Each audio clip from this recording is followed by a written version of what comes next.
Hey, what's going on, guys? Coach Bronson here, the No Carb Athlete, and we are doing my 9-week update on gaining lean mass, reducing or managing my body fat percentage, and doing it all without eating carbs, keeping carbs super low. Before we get into the details of how this week is going, I want to make sure you subscribe to this channel. Click on the bell so you're notified every time there's a new video. But most importantly, if there's information that I talk about in this video, share it with someone that you know. There might be information that impacts you, might be something new you've never heard before. If it's good for you, it's good for someone you know. Let's get as much information out there as possible to help people improve their quality of life, because that's what this is all about. All right, so 9 weeks in, right? It's basically it's 2 weeks, it's 2 months, right? We starting the week before when I started tracking, et cetera, blah, blah, blah, however that math works out. 9 weeks, it's been about 2 months. Started this beginning of May. And let's talk about how things are going. In general, things are going fantastic. If we look at my numbers, okay, my BMR has gone up 45 calories. My body weight, I've gained almost 6.5 pounds. I've gained about 3.5 pounds of skeletal muscle. So in 2 months, I've gained almost 4 pounds of muscle. Okay. That's fantastic. That's what I'm looking for, right? The goal, I started at just about 91 pounds of skeletal muscle. I'm trying to get to 100. So I've got 9 pounds of muscle to gain. Okay. So with that being said, on the track that I'm on, the pace that I'm at right now is maintaining that rate. I should be at 100 pounds somewhere in October. Okay. So somewhere around Halloween, I expect to be able to have a video and say, I reached 100 pounds. That's the goal.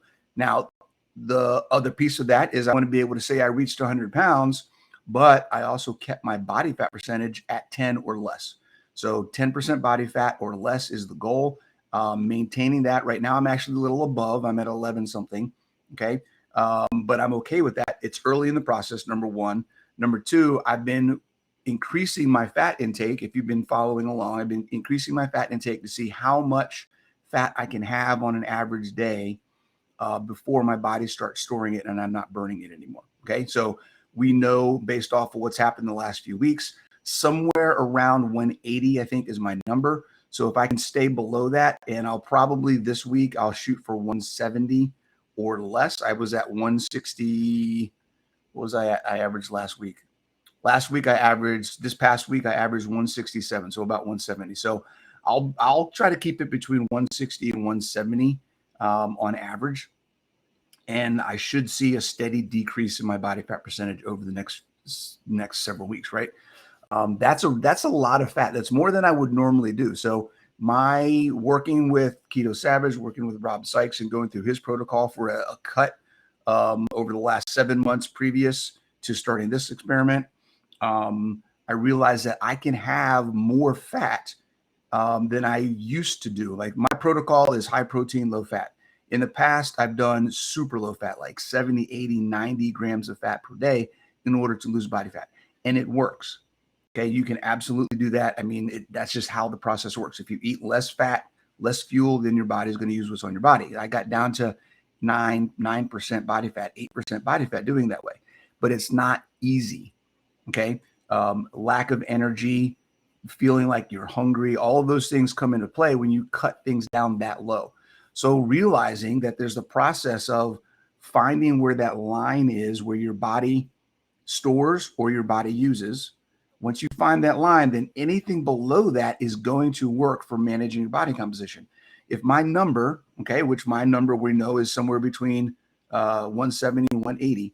So anywhere below 170, I should lose body fat. I don't have to go to 70, 80, 90 grams. I can still lose body fat at 150 and still enjoy the process, still have energy, still feel like I'm eating enough food every day and not feel like I have to eat chicken breasts, right? Or ground turkey or egg whites in order to keep my fat super low, right? I can have lamb and meat and eggs and all the other things that I like to eat and not worry about trying to be lean as much as I have in the past with my protocols in the past.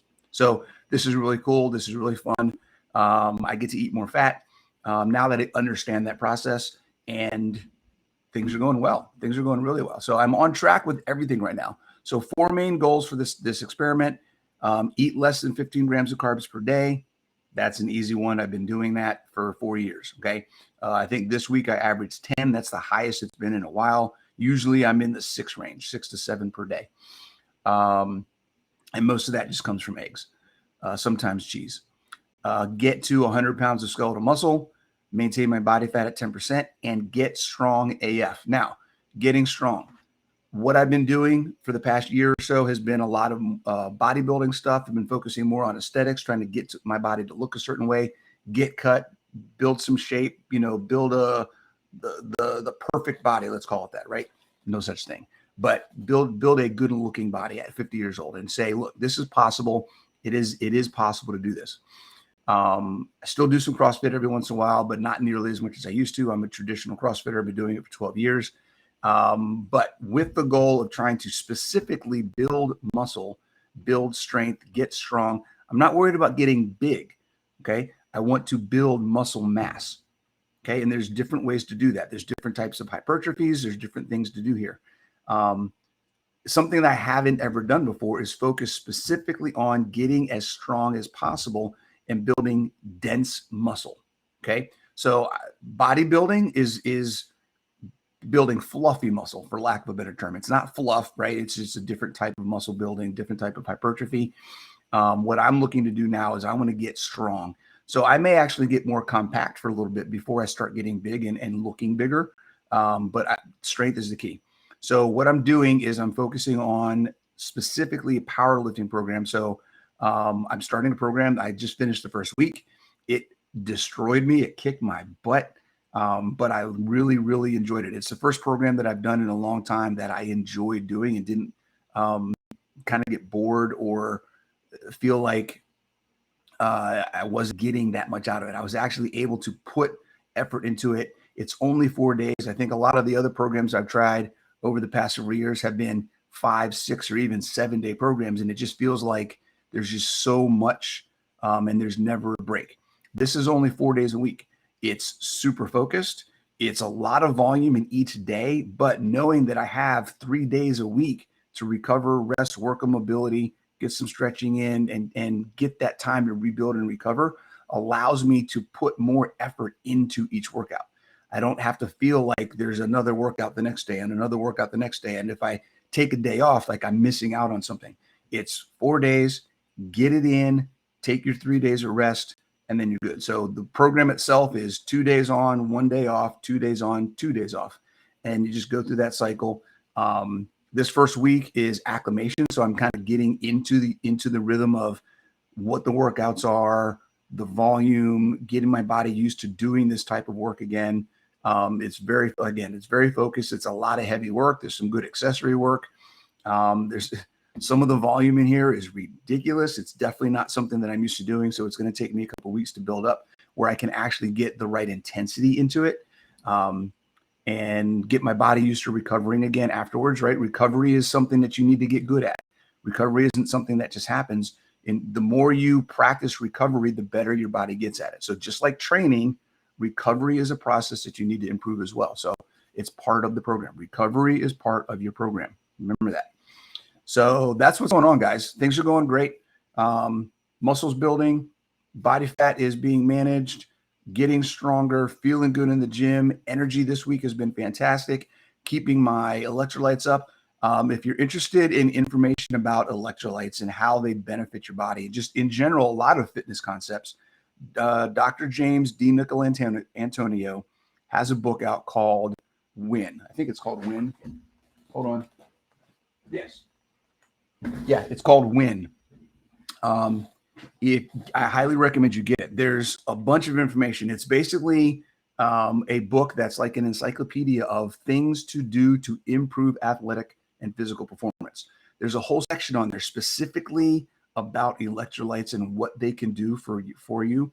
The information is mind-blowing. How effective and how important it is to get electrolytes in for energy, performance, recovery, strength, endurance, stamina, all of the things that just adding electrolytes to your program can do for you.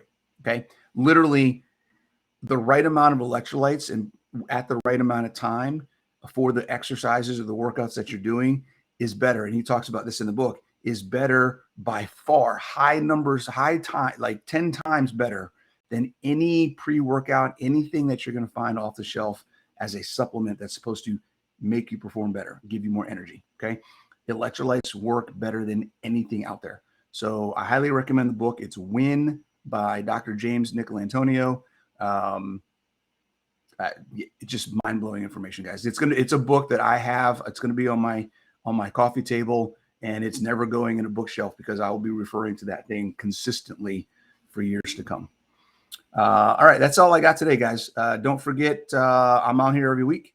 So updates about how things are going. 50 years old, no carbs, right? I don't add carbs to anything. I only eat the carbs that come with my eggs, basically.